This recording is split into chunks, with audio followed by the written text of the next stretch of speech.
Welcome to Get Sleepy, the podcast where we listen, we relax, and we get sleepy. I'm Tom, your host. Thanks for tuning in. I'm excited to let you know that this week, in addition to our usual schedule of episodes, we'll also have a bonus episode in honor of World Sleep Day on Friday. It's a very special meditation where we will all have the chance to share in the comfort and reassurance of good rest. As for tonight, our story is inspired by a fairy tale once collected by the brothers Grimm. It's about two brothers who set off from their humble village to find an enchanted castle and win the ultimate prize. As the proverb goes, however, you reap what you sow, and the very different approaches they take to the same journey end up greatly affecting their fate.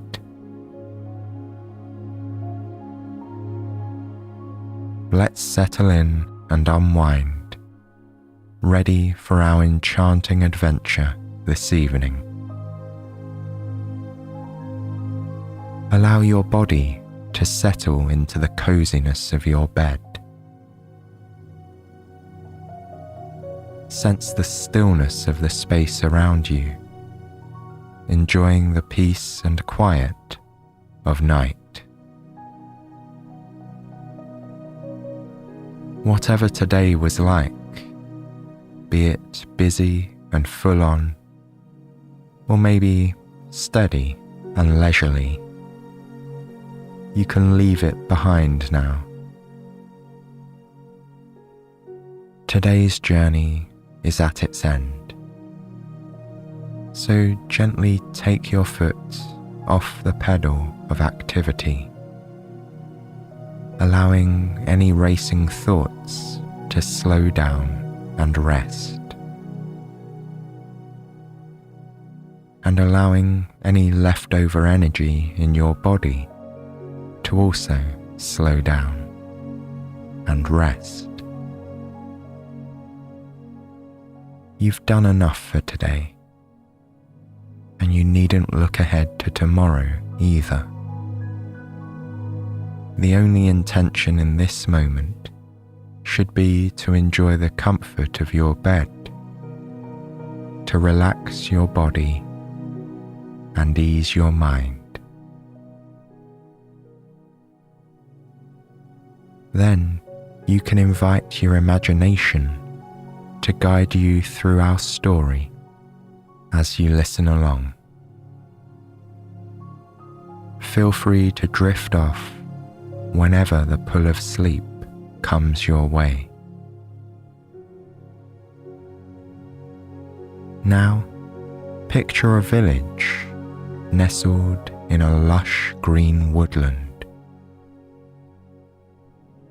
The tranquil hum of nature surrounds the village, and it's within one of its humble cottages where our story begins.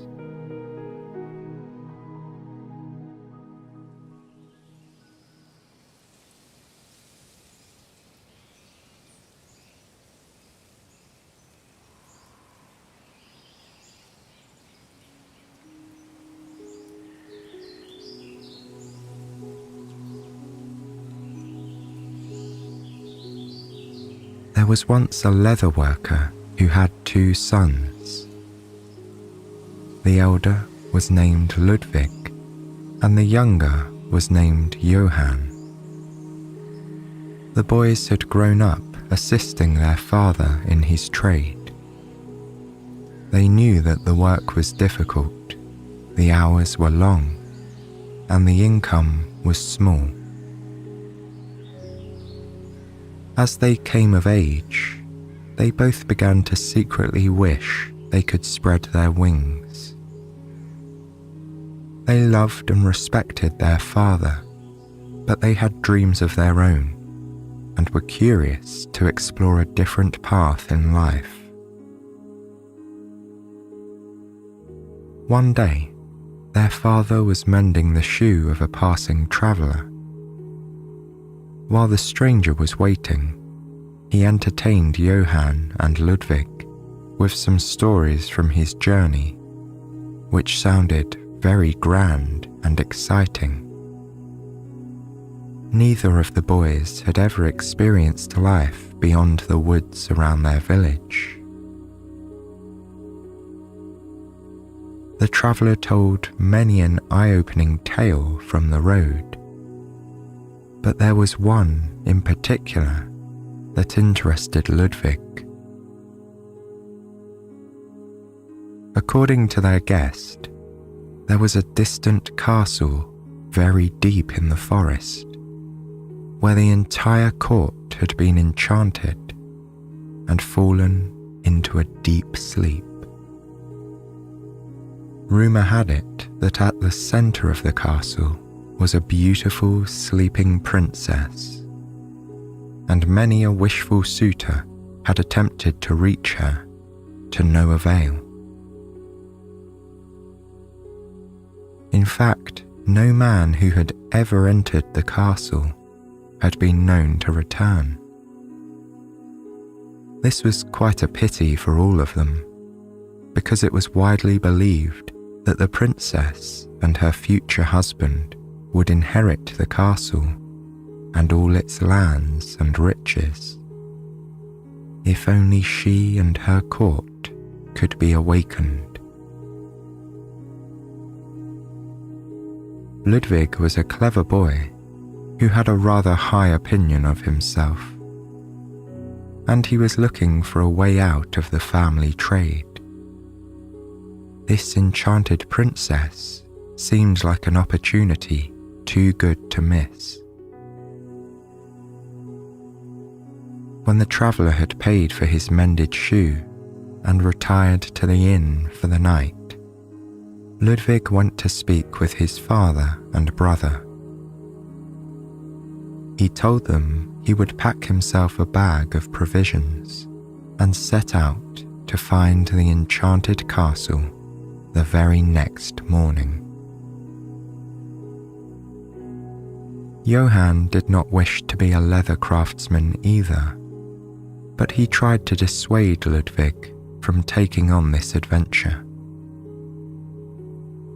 "Even if you are able to find the enchanted castle," he said to his brother, "what makes you think you can succeed in breaking this spell when so many before you have failed?" But Ludwig was not the type of boy to trouble himself with such limiting details. "You're just envious that I'll be having an adventure," he replied. Johann continued to speak sense to Ludwig, but the older boy could not be talked out of the trip. "If you must go," Johann finally said, "then I will come with you. After all, 2 heads are better than 1. Ludwig considered his younger brother to be naive and did not think he would be much help, but he shrugged indifferently. "Do as you please," he responded, "but do not think you will marry the princess instead of me." Then the 2 brothers went to bed, for they would need a good night's rest before leaving in the morning. When the sun rose, the 2 brothers each packed a bag with a loaf of bread, some cheese, and enough water to drink. Their father was a bit teary-eyed to bid his sons farewell, not knowing what they would encounter. He embraced them both, saying to Ludwig, "Take care of Johann. He is not as clever or brave as you are." With that, Ludwig and Johann left their father's cottage, walked to the edge of the village, and followed the path straight into the woods. By midday, when the sun was at its highest in the sky, Ludwig and Johann had gone farther from their village than they had ever been before. The path through the woods continued, but the foliage was increasingly dense as they plunged deeper into the heart of the forest. On the fringe of the woods where they had started, the birdsong had been abundant. But as they continued into the gloom, a heavy silence fell around them. Once in a while, they heard a rustle in the underbrush, or a frog singing in a stream, but they saw no other people. As the day wore on, they came upon a massive group of ants in the middle of the path. All of the ants were busily engaged in building and carrying tiny bits of food. Johann's instinct was to give the ants a wide berth and be on his way. Ludwig, however, nudged the anthill with his foot and disturbed it as he passed. "Why did you do that?" Johann said. "Why not?" Ludwig responded with a smirk. "They're just ants, and they probably bite." Ludwig kept walking as if nothing had happened, but Johann couldn't bear to leave the anthill so unsettled.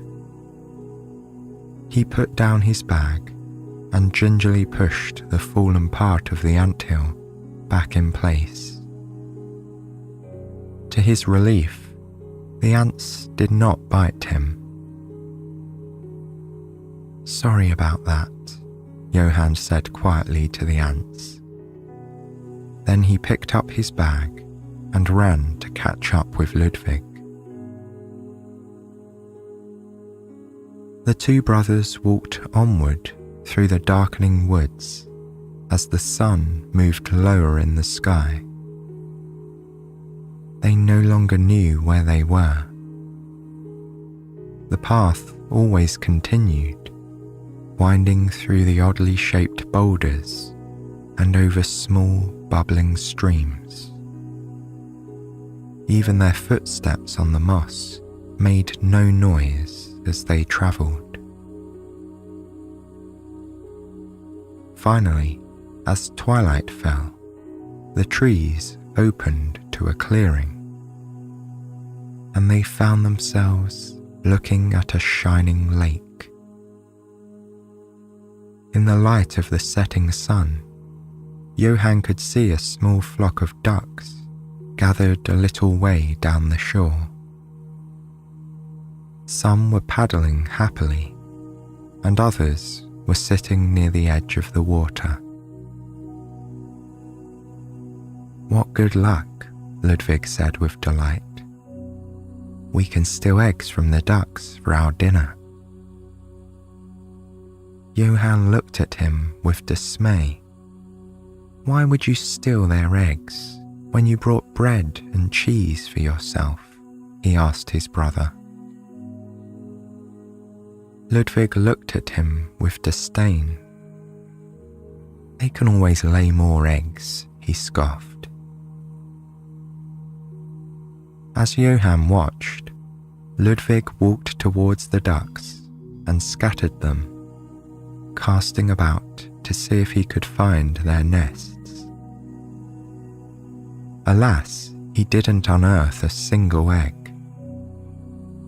In bad humour, he returned to a spot under a nearby tree and sullenly ate some of the food from his bag. Johann observed the ducks as they reconvened on the shore of the lake, smoothing their ruffled feathers. Cautiously, he approached them and then he tore a piece from his loaf of bread and scattered the crumbs lightly in their direction. "I'm sorry about the disturbance," he called quietly to them. The ducks cautiously nibbled at the crumbs, and Johann retired under his own tree to eat the rest of his dinner and make himself comfortable for the night. In the morning, there was no sign of the ducks, and Ludwig did not bother to seek any eggs. The two brothers ate a few bites of food, drank from their water bottles, and picked up their bags once again. They followed the path around the edge of the lake and continued their journey through the heart of the forest. By noon, they were feeling tired and hot, and they stopped by the side of the path to rest and drink some water. After a moment, they both noticed a low hum coming from a nearby hollow in a tree. Investigating the source of the sound, they discovered a massive hive of honeybees inside. "What good luck," Ludwig said. "Just when we're beginning to get low on food, we've stumbled across a treasure trove of honey. Let's light a fire to smoke out the bees and find ourselves some lunch." But Johann felt bad about the idea of stealing honey from the bees. Furthermore, he knew he and Ludwig were likely to damage the hive in the process. He had to admit he was hungry, but he couldn't bring himself to do it. Ludwig was frustrated by his brother's reluctance, so Johann placated him by offering him the rest of his food. "You can have my last pieces of bread and cheese," he said. "Just leave the bees alone." "You are a fool," the older brother said, taking the food from him. "If you insist on going hungry, I won't argue." With that, Ludwig walked away from the hive and enjoyed the last of Johann's food on a nearby rock. Johann lingered for a moment at the hive and whispered, "Enjoy your honey, Queen Bee." Then he found a spot under a nearby tree and managed with just water for lunch. The brothers walked on. They slept under trees, woke, and continued down the path the next day. They were now both completely out of provisions and had to fill their bellies with water they collected at streams and berries they were able to harvest from bushes along the path. Just when they thought they'd be spending a hungry night sleeping under the trees again, the path widened to a clearing, and a huge iron gate rose before them. Behind it, down a long, weed-choked walkway, was a stone castle. There was no sign of people anywhere. It seemed like the castle slept, just as the traveller had told them in his story. The massive old gate was partway open. Johann felt a bit nervous just forging ahead onto the castle grounds. But Ludwig had no such concerns. Glad to have reached his destination, the older brother strode confidently ahead. Taking a deep breath to calm his nerves, Johann followed, peering around him as the two moved towards the ancient-looking door at the front steps. When they reached the front of the castle, Ludwig tried the door handle and found it to be locked. There was a little window in the door, however, and the two brothers peered through the ironwork that covered it and squinted as their eyes adjusted to the gloom inside. They found themselves looking at a vast, empty entrance hall. Suits of armour stood in quiet vigilance, covered in dust and cobwebs. There was no sign of life. Undaunted, Ludwig took a step back and spied an enormous iron door knocker in the shape of a gargoyle. Without hesitating, he pulled on the heavy knocker and let it fall. Johann felt like they were disturbing the peace, but they both watched through the little window to see if anyone would come. Moments seemed like hours, but finally there was some movement at the back of the dark hall. From the depths of the castle, an old woman appeared, shuffling toward the door with no hurry. As she neared their little window, they both stepped back and stood straighter, preparing for her to open the door. Johann wondered briefly what they would say. Perhaps, "Hello, strange lady. We've come to break the spell on your castle." Or was it better to just pretend they were weary travellers seeking a meal? He had not given this part of the adventure any forethought. As it turned out, he needn't have worried about saying anything. The door creaked open slowly, and, as if they had been expected, without any expression of surprise, the old woman gestured that the brothers should enter the hall. They stepped into the cavernous interior and waited a bit uneasily as she swung the door shut behind them, extinguishing the light and their last chance of exit. Then the woman shuffled around them and walked back in the direction she had come, into the dark hallway between the wide, curving entryway staircases, and to the unknown reaches of the castle. Ludwig and Johann walked behind her, trying not to trip on the flagstones in the dark. Up ahead, they could see a closed door with an interior light illuminating its edges.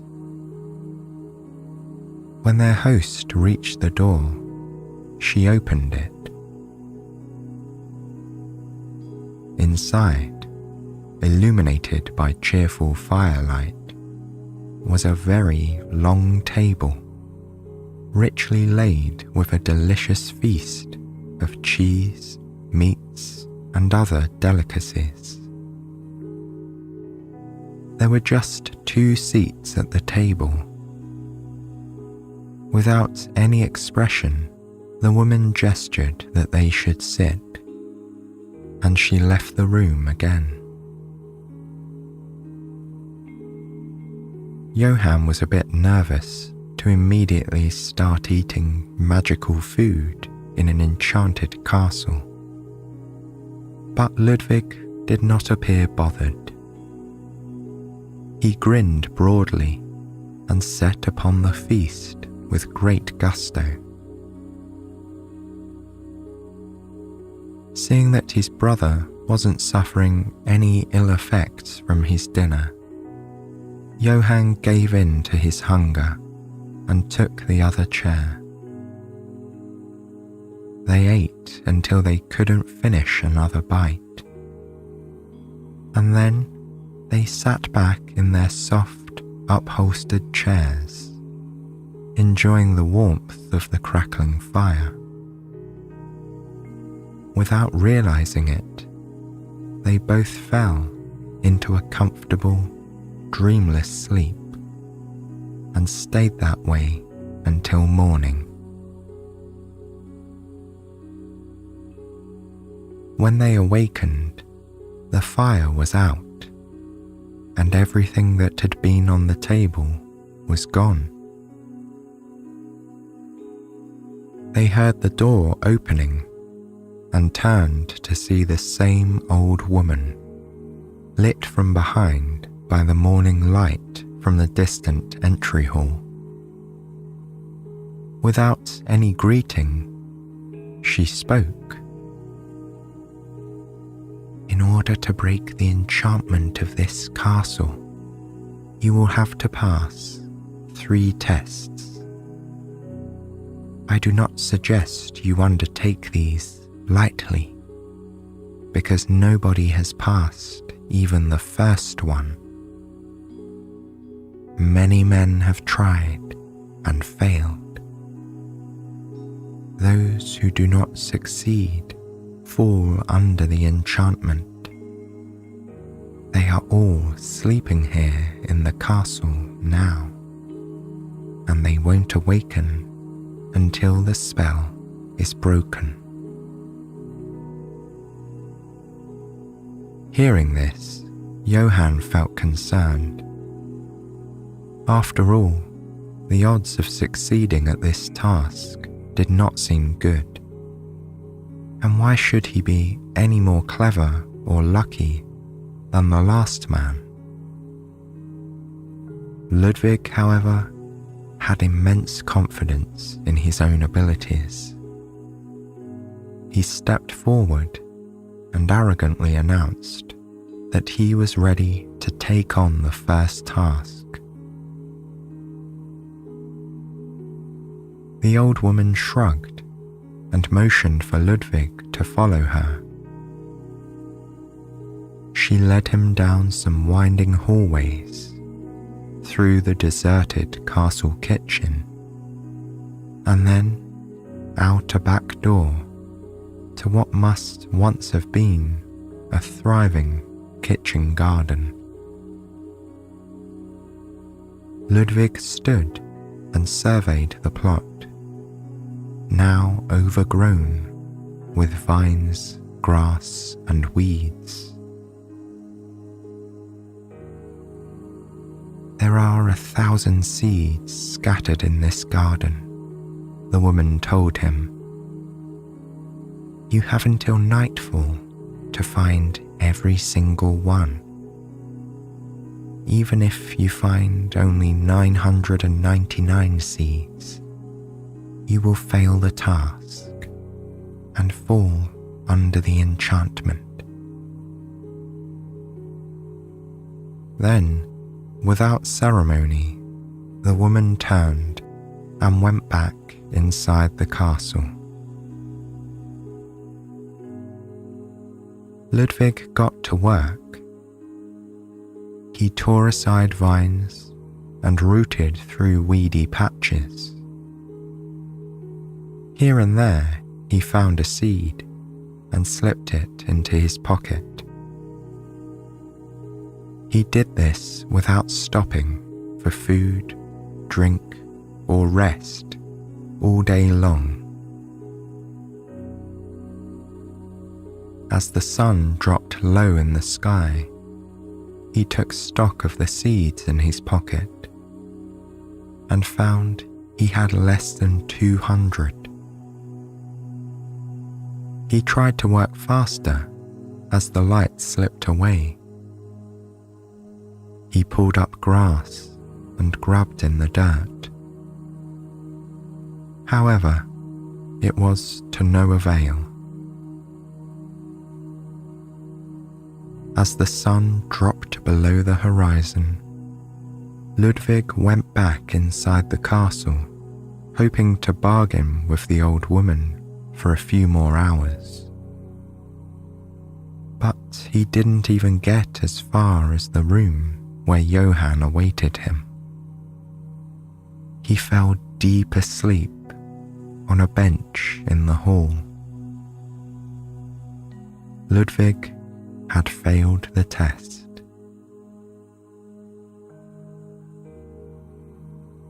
Meanwhile, Johann was alone in the room with the fireplace. He did not know what had happened to his brother, but the table set itself with a magical feast again at dinner time.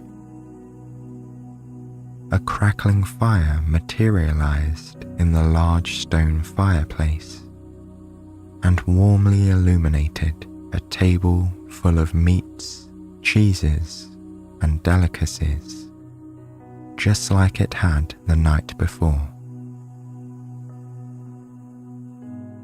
Johann was very hungry, so he sat by himself and ate a generous dinner. Then, just like he'd done the night before, he succumbed to the warmth of the fire and the fullness of his belly. Allowing his worries to rest for the night, he slumbered peacefully again in his comfortable chair. In the morning, the old woman appeared in the door. "Your brother has failed the first task, and he is now deeply asleep," she told Johann. "Are you willing to attempt the task, or will you choose to leave the castle and save yourself?" In all honesty, Johann was quite afraid to attempt this test. However, he wasn't sure if he could live with himself if he abandoned his brother to eternal enchantment. It didn't take long for him to make this decision. "I will attempt the task," he responded.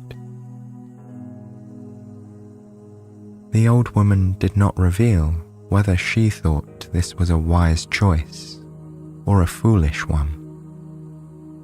Instead, she turned and walked out of the room, clearly expecting Johann to follow her.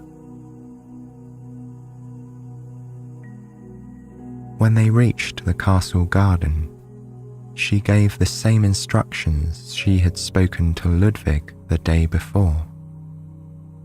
"Find all 1,000 seeds before nightfall," she said. "Otherwise, you will join your brother in perpetual dreams." Johann felt a sense of hopelessness as he surveyed the terribly overgrown garden. How could he possibly find 1,000 seeds there? For a time, he tugged at vines and pushed through the grasses, picking up seeds here and there. After an hour, however, he could easily see that this pace would never do, and he sat on the steps to the kitchen and put his head in his hands. He didn't know how long he sat that way, but after a while, he looked up to see some small movements out of the corner of his eye. As he watched, a few ants crawled up onto the step and deposited individual seeds at his side. With astonishment, he realized the line of ants was growing. They were crawling all over the garden and depositing the seeds in the growing hill next to him on the steps. Relief flooded him as he realized that he might not fail this task after all. Exactly 1,000 seeds were resting in his pile by the time twilight fell. He had rebuilt their anthill for them, and now they had made a special hill of precious seeds for him in return. Thanks to his animal friends, he had passed the first test. That night, Johann feasted at the magical table with a mixture of happiness and concern. He was delighted to have succeeded at collecting the seeds, but he was also nervous about what the second task would be. He didn't have long to wait before he would find out. In the morning, the old woman reappeared and motioned for him to follow her. Again, they exited the house through the kitchen door. This time, they proceeded through the weedy kitchen garden and then followed a wide path around the side of the castle, where Johann saw a large lake. The lake had obviously been very pretty at one time. There were elegant benches here and there, with intricate trellises covering them. Roses now ran rampant, unchecked by pruning for a very long time. Bushes that had once been trimmed into fanciful shapes were now completely ragged and overgrown. A fountain in the middle of the lake lay silent, covered in moss. The lake itself was covered with lily pads and algae. The woman gestured at the water. Somewhere at the bottom of this lake, there is a key that will open the door to our sleeping princess. You have until nightfall to find that key, or else you will fail the test and fall into a deep sleep, like your brother and all the suitors before him. Without any further help or explanation, the woman turned and walked back toward the castle. Johann looked hopelessly at the lake. Knowing that the only option was to begin searching, he waded unsteadily ahead. Immediately, his shoes sank into the mud underneath the water, and the algae collected around his knees. Not only was it hard to walk, but he couldn't see anything in the murky depths of the lake. After a few minutes, he returned to dry land, pulling his mud-filled shoes with him. He sat hopelessly on a nearby bench, agonizing over his situation. As he desperately tried to think of a solution, some ducks flew into view. Circling the lake, they descended, swimming delicately among the lily pads and dunking their feathered heads beneath the water. Soon, an entire flock was there, splashing and swimming. The birds did this for hours, slowly making their way around the entire lake. Finally, as the sun drew lower in the sky, one of the ducks waddled up onto the shoreline and stepped delicately toward Johann, where he sat on the bench. In its bill was a golden key. Johann gratefully took the key from the duck and shed some tears of relief. Seeing that their work was done, the rest of the ducks rose from the water and flew off into the sunset. They had repaid their debt to the brother who had helped them a few days ago. Johann had passed the second test. Just like he had on the previous 2 nights, Johann ate well at the magical dinner table and slept in his chair. When the old woman appeared in the morning, however, he was very nervous. He felt he'd been lucky with the help he'd received for his first 2 tasks. He couldn't imagine how he would pass the 3rd one. This time, the woman did not lead him to the kitchen. Rather, she indicated that he should accompany her up one of the large, curving staircases to the highest reaches of the castle.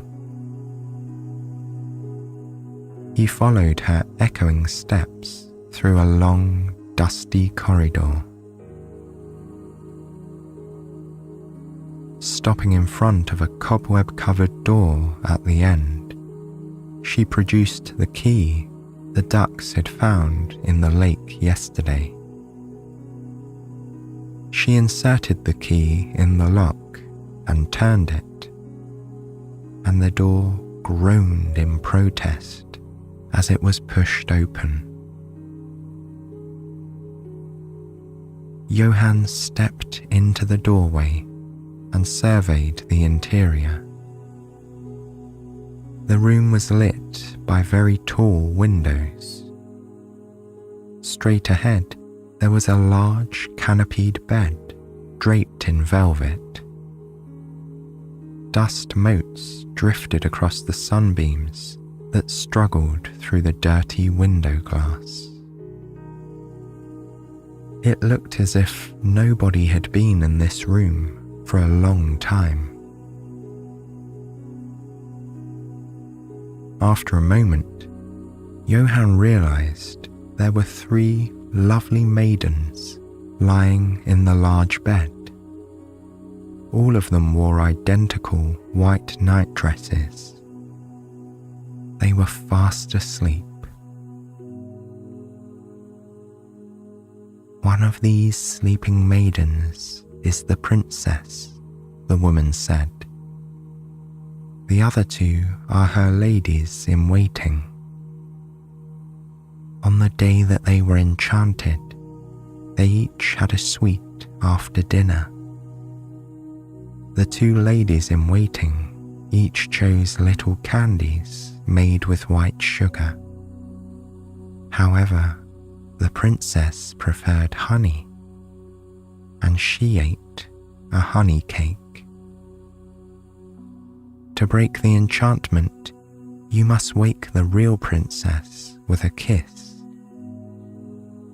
If you choose the wrong girl, all will be lost, and you will join your brother and the rest of the castle in sleep. Johann was very concerned about this last test. How was he to know which of these identically attired maidens was royalty, or who had eaten honey cake? He stood in front of the bed and wondered how he would make his choice. As he pondered his fate, he became aware of a hum near his ear.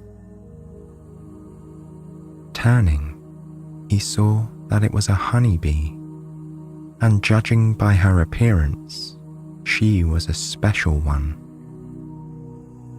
In fact, it was the queen bee who had entered the chamber and was now hovering over the maidens on the bed. Johann watched silently as the bee moved lightly from one girl to another, never landing but hovering briefly over each. After a few moments, the queen bee returned to the maiden at the far left of the bed. As Johann watched, the bee slowly circled over her head 3 times. He knew what this meant. That maiden had eaten honey cake. Her task accomplished, the queen bee flew once around the room and then disappeared through the open door. Johann approached the maiden on the left of the bed and gently kissed her on the cheek. As he stood up, waiting for something to happen, the sun seemed to fill the room, and birdsong drifted anew through the tall windows. As he watched, the princess fluttered her eyes once, twice, and opened them. As her vision focused on Johann, a puzzled look spread across her face, and she said, "Goodness, I've had the strangest dream." That day, the entire castle awakened. The people of the court didn't really remember what had happened or how long they'd been sleeping. All the failed suitors, of course, had one final memory of not finding 1,000 seeds, and they were rather ashamed about that. Still, the king ordered that the cobwebs be cleared, and the magical table produced a grand feast for everyone to attend that night. Everyone from the scullery maid to the king thanked Johann for his brave efforts, and he and the princess discussed their mutual love for cake. Most of the unsuccessful suitors left the castle that night, but Ludwig stayed to see his brother Johann and the princess happily married. After his humbling adventure, he was a changed man with a much smaller ego. As it happened, one of the ladies in waiting took a shine to him, and they were eventually betrothed as well.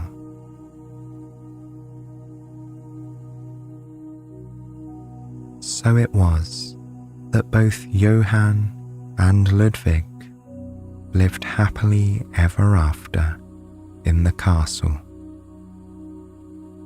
They sent for their father to come and live out his days with them in comfort. and they were all often seen scattering breadcrumbs for the ducks, protecting the beehives, and making way for ants crossing the path.